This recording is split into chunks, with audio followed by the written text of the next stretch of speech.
sehingga prosentasenya itu menjadi naik gitu.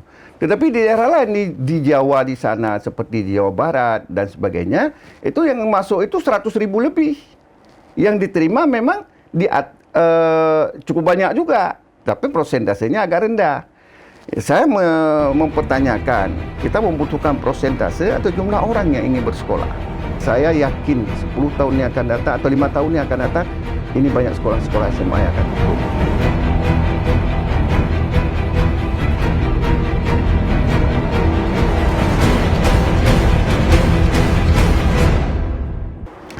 Assalamualaikum warahmatullahi wabarakatuh. Kembali lagi dengan saya Siti Aminah di channel PTEM, tepatnya di episode ke-104 tahun ketiga edisi Kamis 17 Agustus 2023. Bagi rekan yang belum subscribe, silahkan subscribe, dan kita masih menunggu komentar yang positif dan membangun pastinya. Bagi rekan PTEM, kita masih membahas tentang isu pendidikan di Aceh. Kali ini kita akan angkat tema tentang masyarakat terjebak dengan persentase. Benarkah pendidikan Aceh hancur lebur di tangan Al-Hudri? Bersama narasumber kita Dr. Haji Moh Ilyas Wahab Gab SEMM. Beliau adalah Kadis Pendidikan Aceh periode 2008-2010. Assalamualaikum Pak Ilyas. Waalaikumsalam warahmatullahi wabarakatuh. Apa kabarnya nih Pak? Alhamdulillah sehat. Terima kasih Pak. Sepertinya sehat-sehat ini, apalagi menjelang pemilu nih Pak ya. Sehat, harus sehat dan fit menjelang pemilu nih 2024. Pak Ilyas, ini tema kita sangat menarik. Masyarakat terjebak dengan persentase. Benarkah pendidikan Aceh hancur lebur di tangan Al-Hudri? Anda juga membawa data nih, saya lihat. Apa yang ingin Anda evaluasi nih dari kinerja Kadis Pendidikan kita yang selama ini memang muncul tenggelam kualitas pendidikan kita nih Pak Ilyas? Oke, terima kasih Bu Aminah, juga teman-teman di PTEM ini. Sebenarnya kalau kita berbicara masalah pendidikan ini memang nggak habis-habis ya. Dan satu hal yang sering saya tekankan, persoalan pendidikan tidak akan pernah selesai. Karena ini adalah karena adanya pengaruh daripada perkembangan ilmu pengetahuan dan teknologi. Jadi dulu orang bercocok tanam dengan memakai langai, sekarang sudah berubah dengan mesin. Dulu orang pakai mesin ketik, sekarang berubah menjadi laptop. Jadi ke depan ini akan terus berubah, dan berubahnya turbulen. Turbulen itu cepat sekali, turbulen.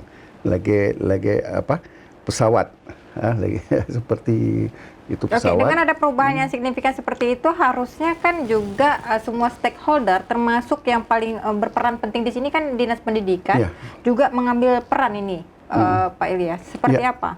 Jadi saya kira memang di sinilah bagaimana dia merumuskan kebijakan-kebijakan. Tentunya kebijakan-kebijakan ini harus berdasarkan pada data. Itu yang kita harus tekankan. Persoalannya sekarang ini adalah banyak perencanaan pendidikan ini. Kalau menurut saya ini belum berdasarkan pada kebutuhan, tapi masih pada keinginan. Ini beda.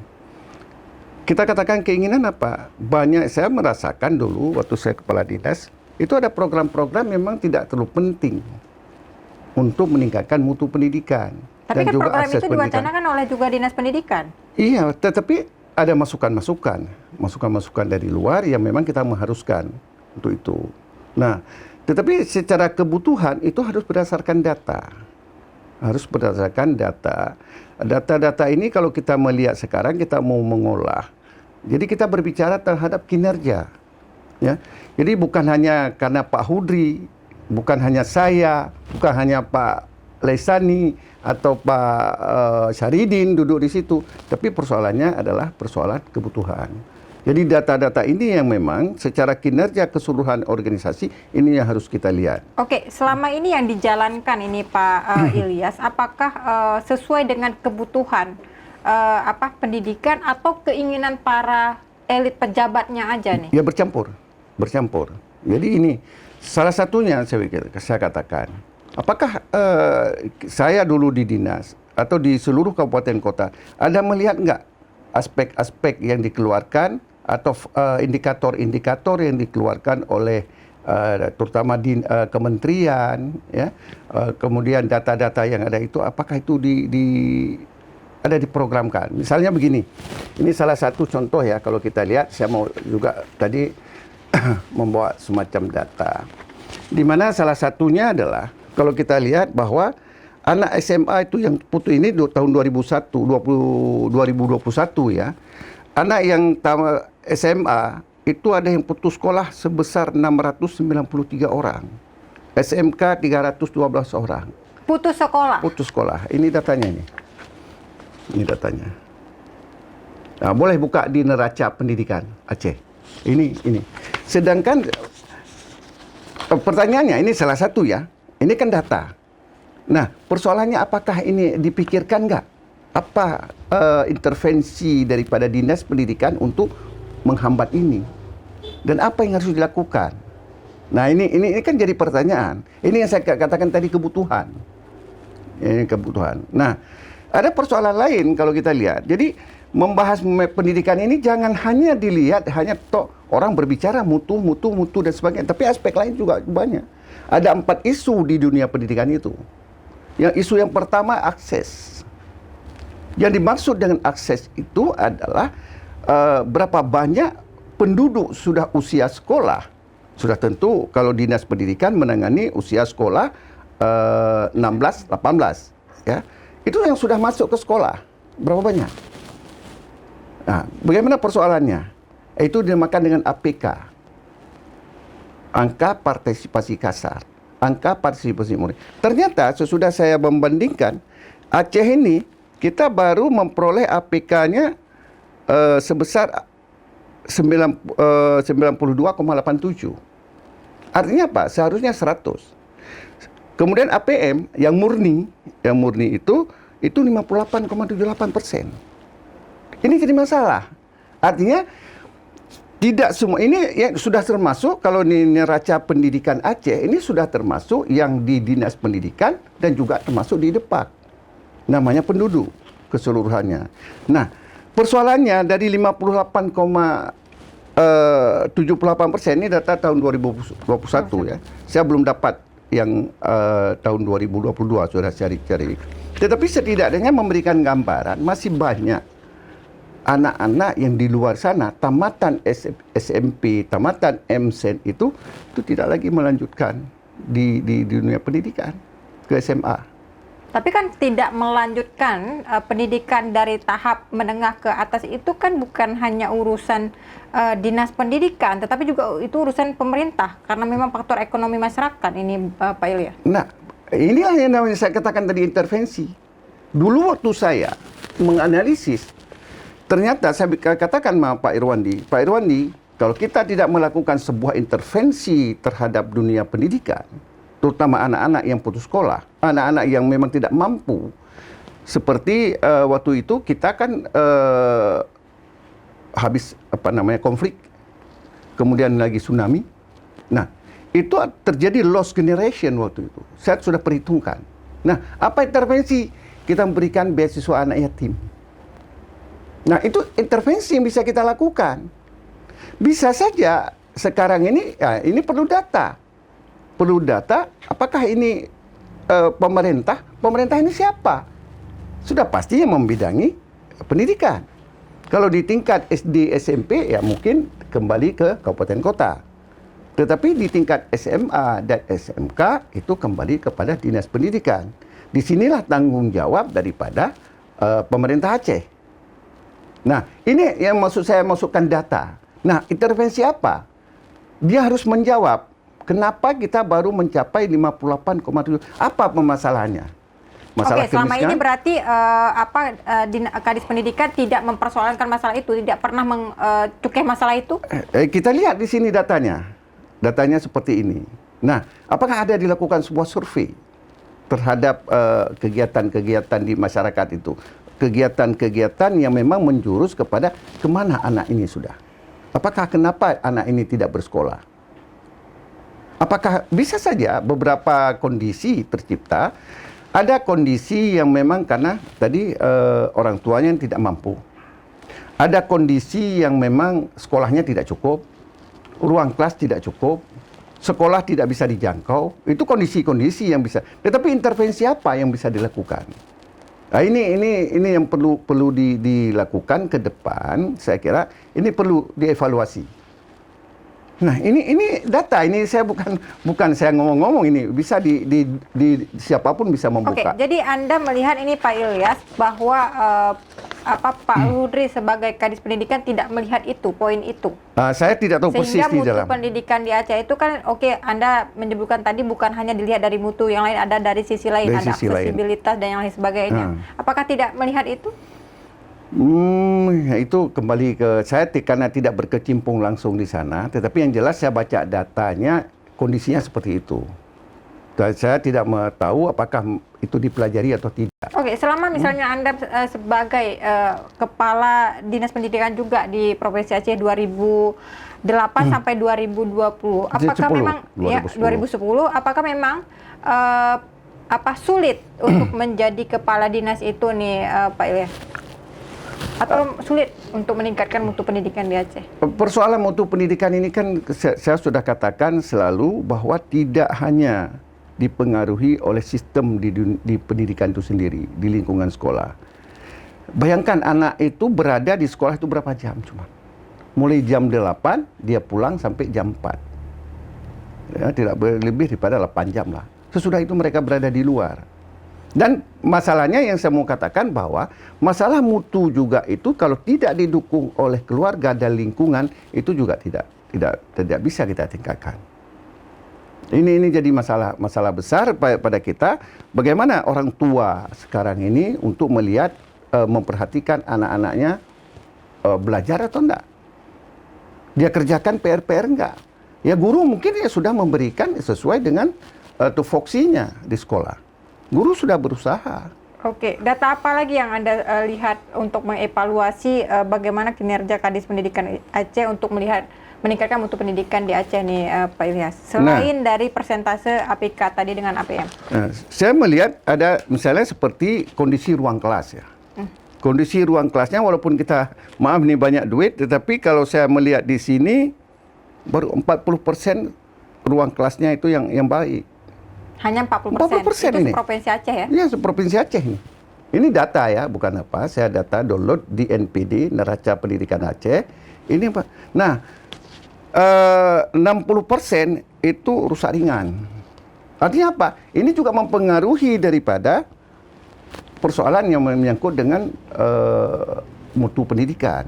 Karena kan di tempat yang kurang nyaman, kurang apa, kan anak-anak juga kurang Tapi inilah. kan anggaran di tubuh pendidikan itu tidak sedikit, Pak Ilyas. Kalau masa Anda dulu banyak nggak anggarannya? Atau tidak sama? Nah, ini yang salah persepsi lagi ya. Orang sering mengatakan dana pendidikan itu sampai 3 triliun. Harus dibedakan.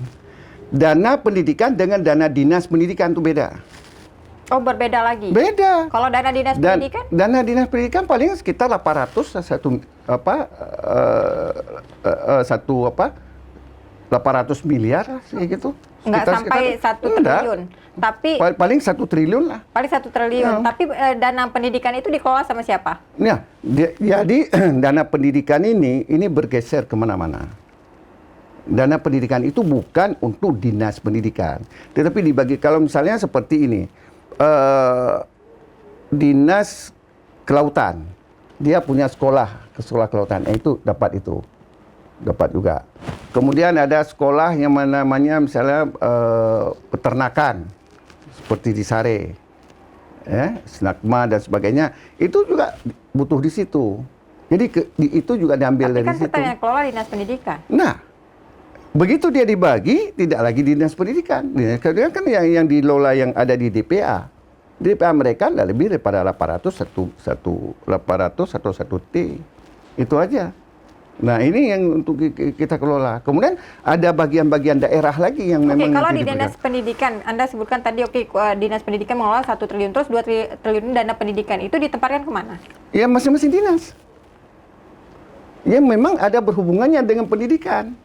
Contohnya? Nah, contohnya seperti saya katakan tadi, ada sekolah yang memang itu di bawah dinas perindustrian. Ada sekolah misalnya SMK SMK industri ya, nah gitu. Itu yang lola itu ke sana jatuhnya seperti anggaran SMA olahraga.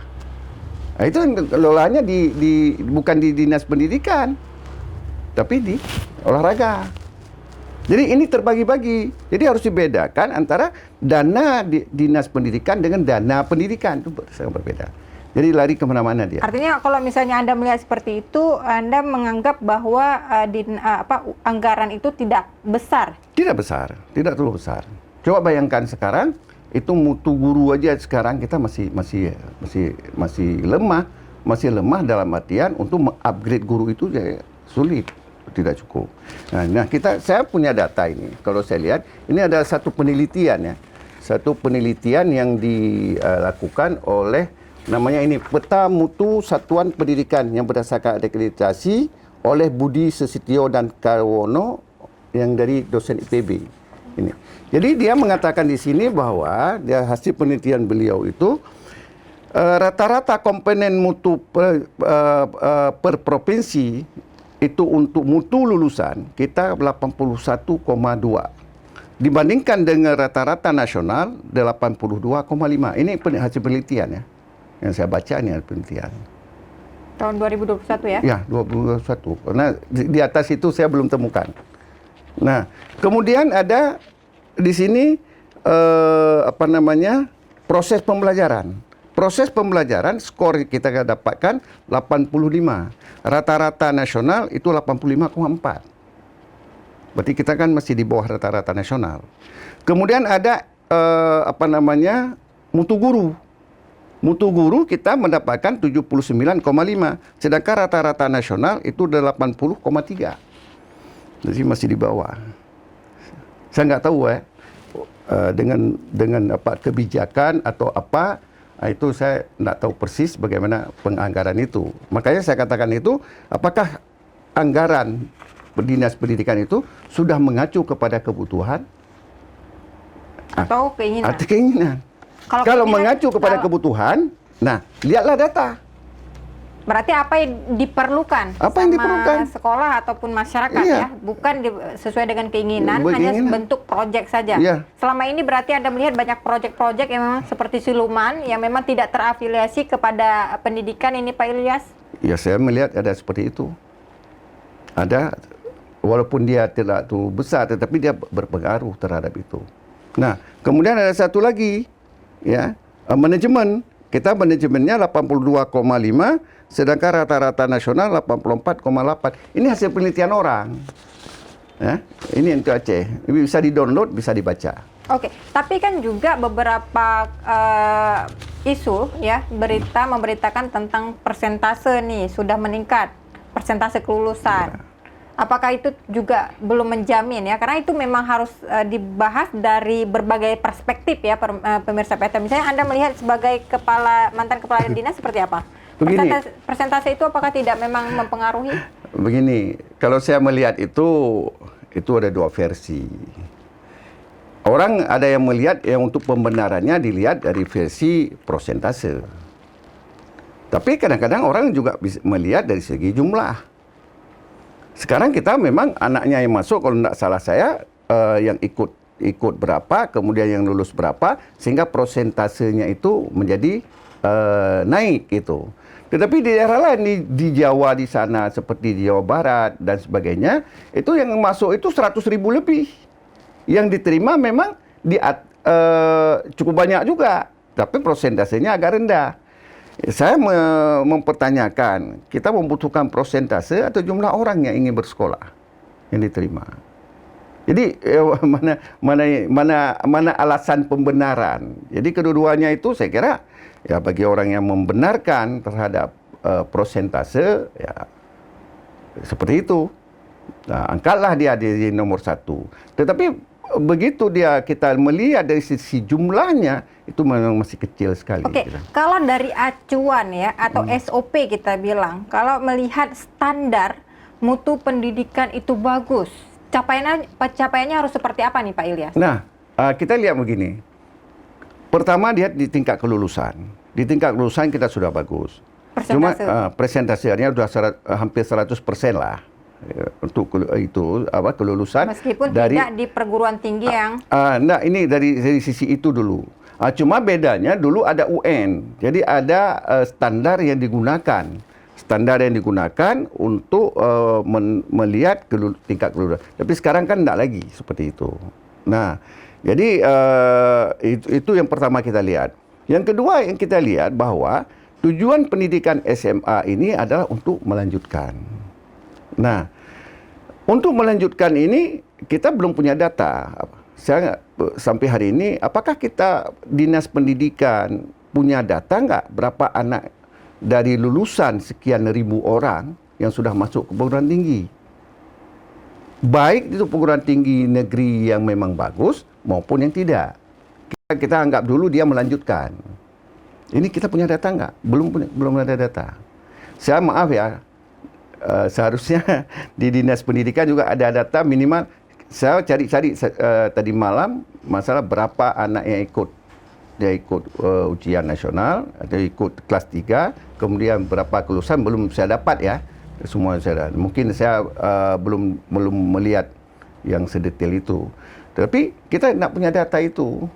Untuk ini juga penting nih Pak Ilyas ya, pemirsa PTM juga kita lihat beberapa unsur memicu proses peningkatan mutu pendidikan, dilihat dari beberapa hal. Tetapi juga akhir-akhir ini iming-iming ada sistem akreditasi sekolah menengah ke atas, ya baik di KMA, SMA ataupun SMK.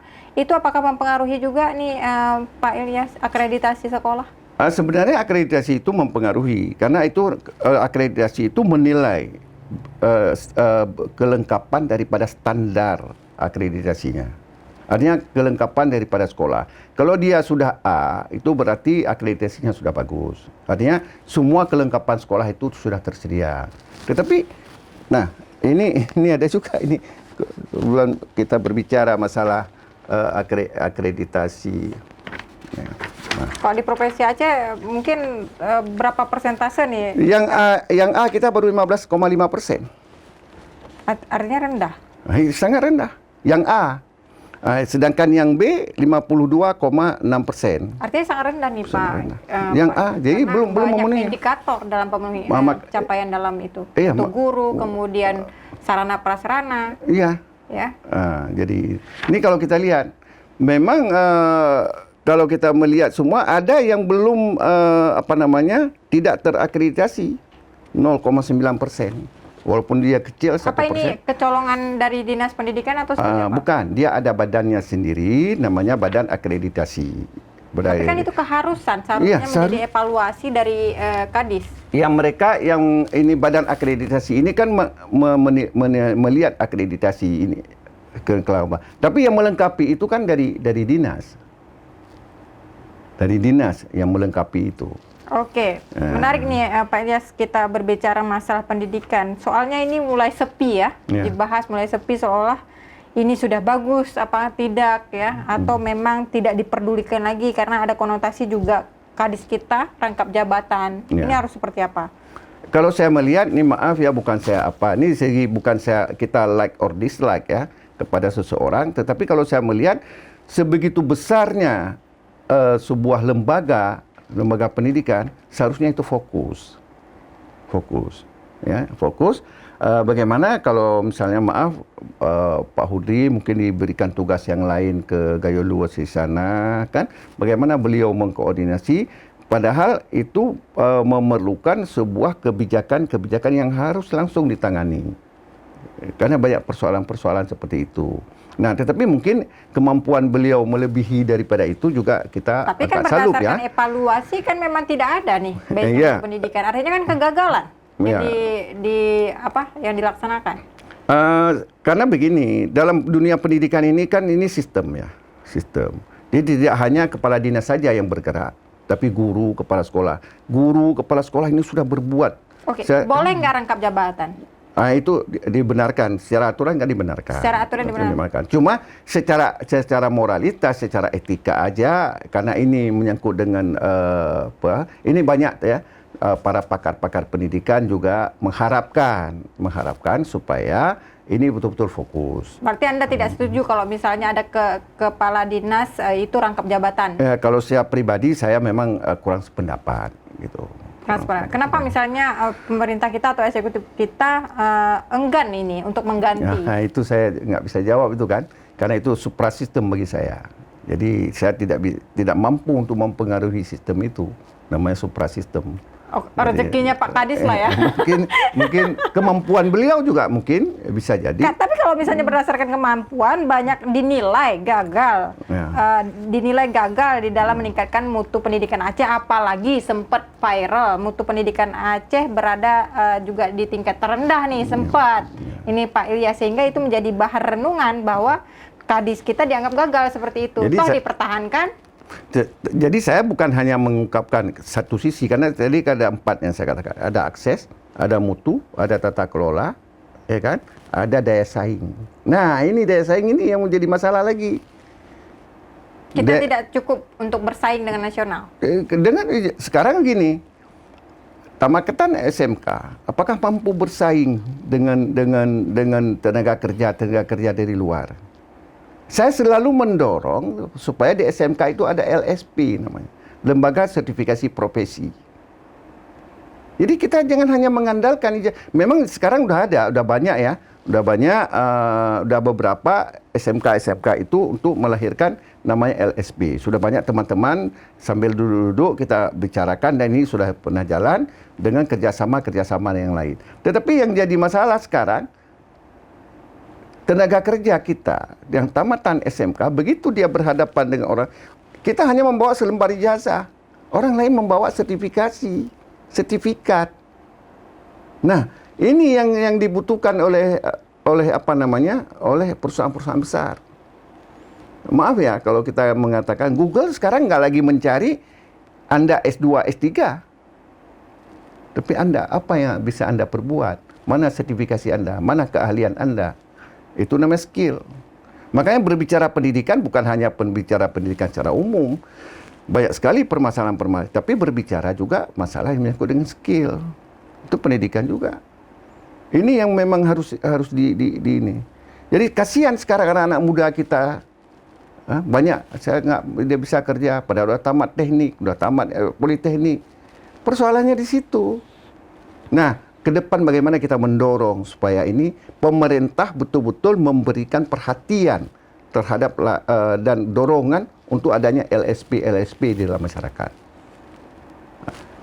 Ada teman saya AK Ogas itu memberikan juga LSP untuk bagian pengelasan, bagian apa, semua hasil-hasil di situ sudah bekerja dengan baik. Oke, secara data juga nih Pak Ilyas, ada yang mengungkapkan bahwa juga banyak lulusan SMA atau SMK gagal lulus ke IPDN ya di Jawa atau lain sebagainya, tapi juga malah justru banyak lulus dari MAN.